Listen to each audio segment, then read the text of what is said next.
Jai Guru to all of you sitting here in the center and joining us online. The topic for today's satsang is contentment, the supreme virtue. Isn't it a very familiar term, contentment? You all must have heard so many times. Your friends may be talking about this thing, and maybe someone talks, I am very much contented with my life because I have everything what I wanted, what I desired. I have all the possessions. I am very much contented with my life. So what do you think? Is this small possession or this small quality of life qualifies this term contentment for the supreme virtue? Is it so? No, certainly not. There must be something hidden attached to it, some subtle meaning attached to it, which Patanjali has also referred to, and our gurus, they have elaborated and expressed it in a very beautiful way. So what is that?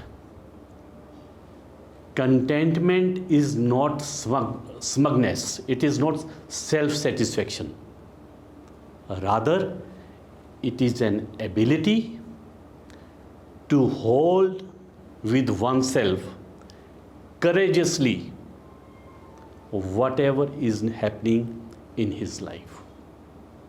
Whatever comes to your life, if you are not getting affected by it, you are in your center, you don't lose your peace, you are in your eternal joy, you are happy from your inside. That's what the contentment is. But doesn't it look quite difficult? How is it possible that outside all the circumstances, so much contingencies, so much difficult situations are there, and how can we be happy from inside? It seems very difficult, but it is possible. Our Guru has shown us the path, has given us the beautiful technique. Watch your breath, watch your breath, watch your breath. Premdas ji just before the meditation hinted all of you about the Hong Sa technique, because that technique is of watching the breath and is perfectly fitting to the topic of today, contentment. When you watch your breath, you are able to live in your present, behind the present, in your eternal now. It is not that when only you are meditating or sitting in silence, only then you have to watch your breath. Whatever activity you are doing, even if you are watching TV, your outside forces are engaged in watching TV, but time and again remind yourself, where is your breath? Just watch your breath. And similarly, ladies, while they do household work in the kitchen, they do different things. Again, remind yourself, come to your breath, come to your breath. And once you start practicing this watching your breath in most of your activities, gradually you will find that you start living in your eternal self, in your own being, in your peace. Then the outside forces, the outside situations, the outside circumstances, they will not affect you. It is this quality of contentment which makes it supreme virtue. And today's affirmation Premdas has just read. What was the affirmation? Through life's mightiest storms, I am contented, for I hold in my heart God's peace. कुछ भी बाहर होता रहे, कोई भी तूफान आ जाए, लेकिन मैं अपने अंदर उस परमात्मा की पीस को, शांति को, जॉय को रखा हुआ हूँ और मुझे उससे कोई फ़र्क नहीं पड़ रहा बाहर क्या हो रहा है. So let us start from today, and don't we use our own mind. How is it possible? Because whatever Guru has given, that is 101% correct. Let us try, and let us now start practicing this, watching your breath in most of your activities. Jai Guru. Before I start, I thought we'll also sing a song. This is in page 26. You all have your books here. So what we'll do is I'll try to play it on my phone, but we'll also try to, maybe in a more subtle voice, try to repeat along, because there are many secrets which Swamiji has shared using this song. So we'll try to tune into it. Let's see.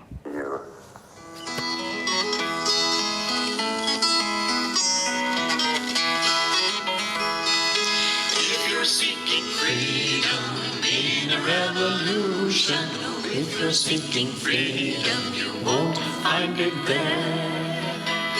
For once the guns stop blazing, you'll find it amazing how the world can drag on just as before.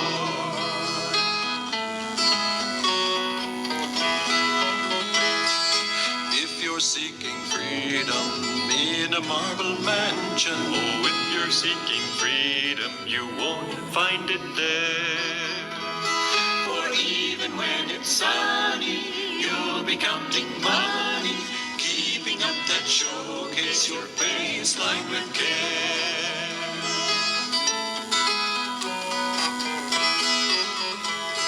And if you're seeking freedom on a throne of power, oh, if you're seeking freedom, you won't find it there. For though men all obey you, what if they betray you?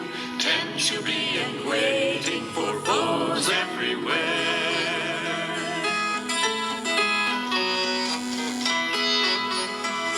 But if you're seeking freedom, cast away desire. Why barter like a beggar? You've wealth everywhere.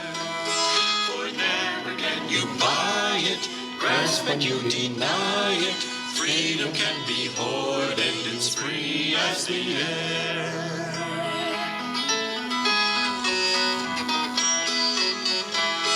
But if you're seeking freedom, seek it on the mountains. Got sunlight on your shoulders, the wind in your hair. For there's no one can hold you, boss about or mold you. Once your heart is free, you'll be king everywhere. Once your heart is free, you'll be king everywhere.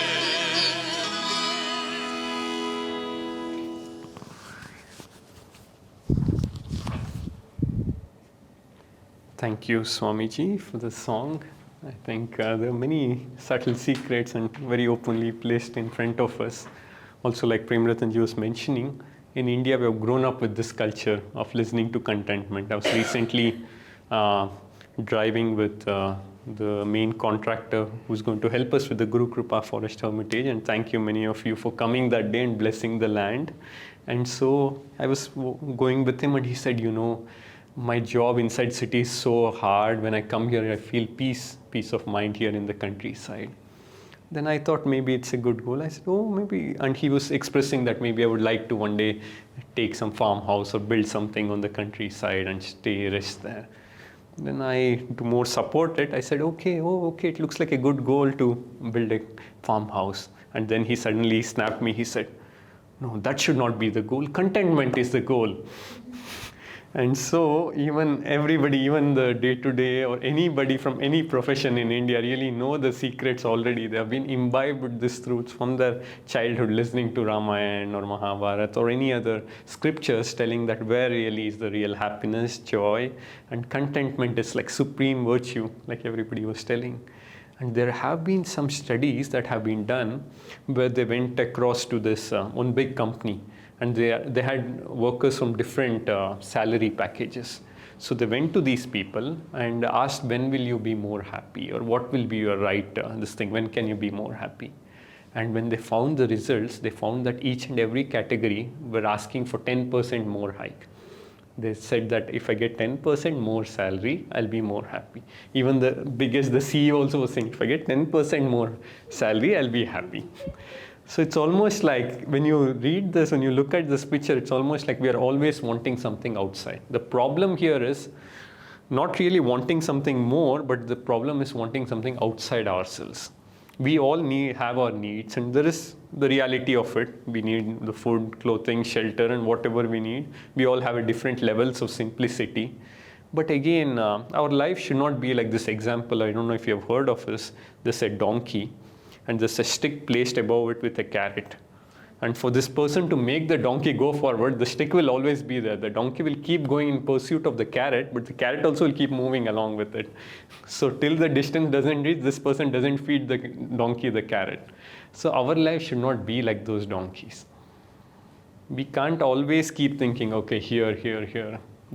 We all have desires, I know. We all have karma to work out. We all have to pursue many things, but also at the same time, we also need to realize that it's not over there. Once we start realizing inside, even the outside things will manifest. God will give us all that we need. Seek ye first the kingdom of God, and all other things shall be added on to you. So if we seek God first, then all other things also will be added. We'll ask God. We'll ask, like this example Yogananda ji used to give. When you go to a palace, instead of asking a gardener or someone else to show the palace, ask the king. Ask the God to show you the palace. He'll tell you what was the vision, what are these gardens, what is this room, what is this big light showers, or what are all these things, the paintings in there, and what really was the vision here for this. In the same way, I think we all can do our bit here. So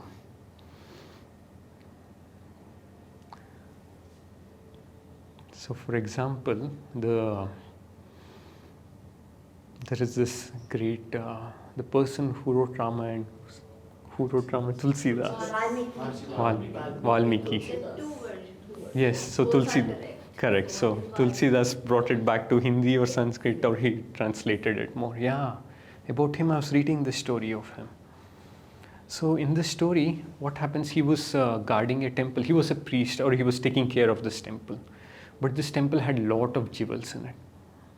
So his also duty was, sometimes he used to go meditate very deeply, but he also had in his mind a little thing, but there are all these jewels, I have to take care of it. It's always hard for him to take care of the jewels.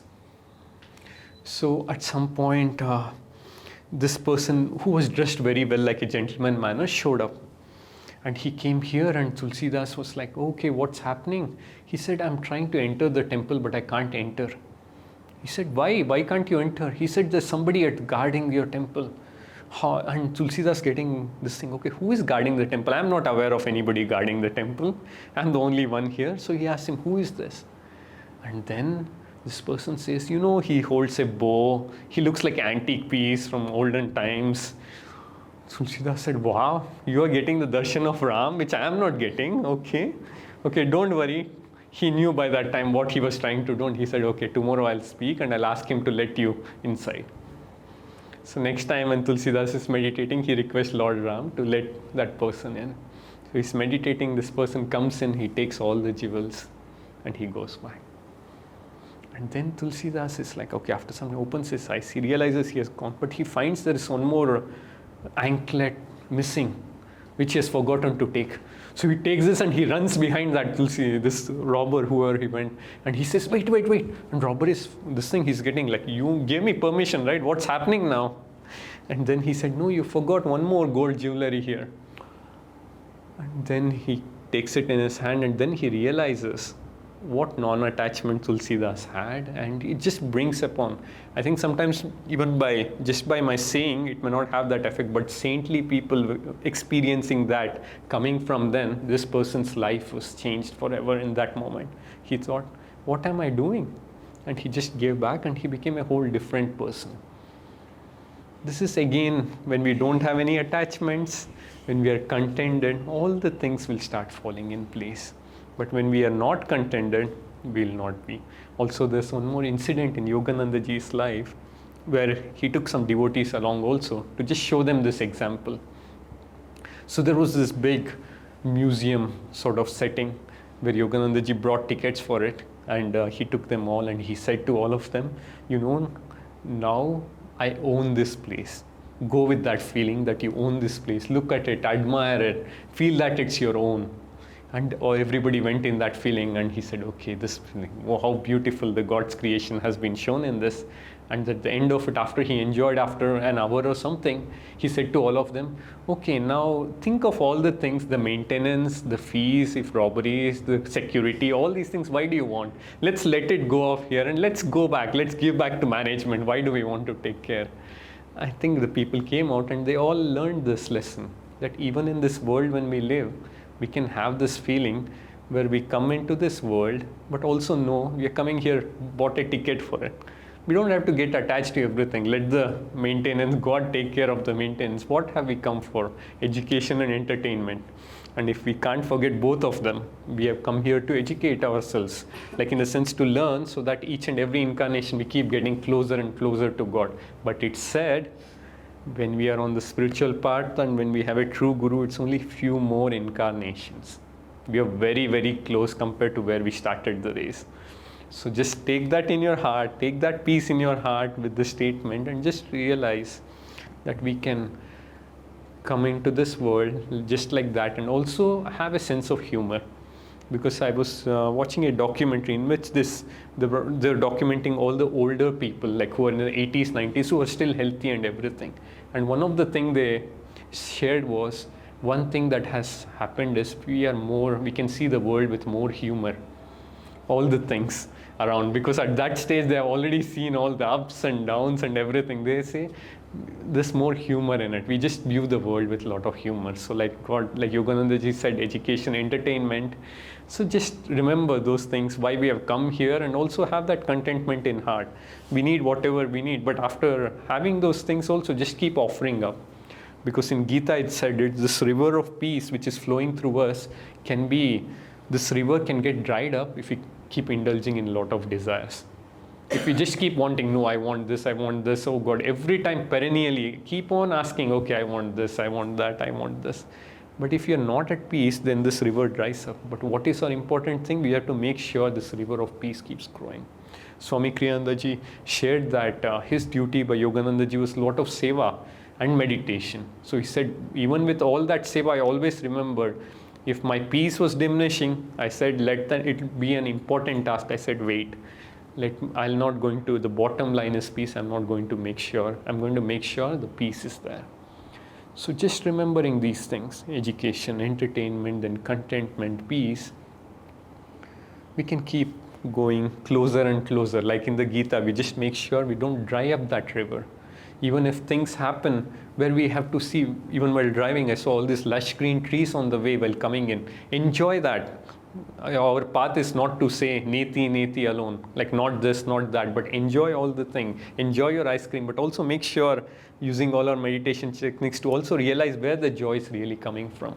As you're enjoying, just remember to feed back to wherever it is. Whenever you also there are desires you fulfill for others, very generous desires, it all can add up to this river of peace.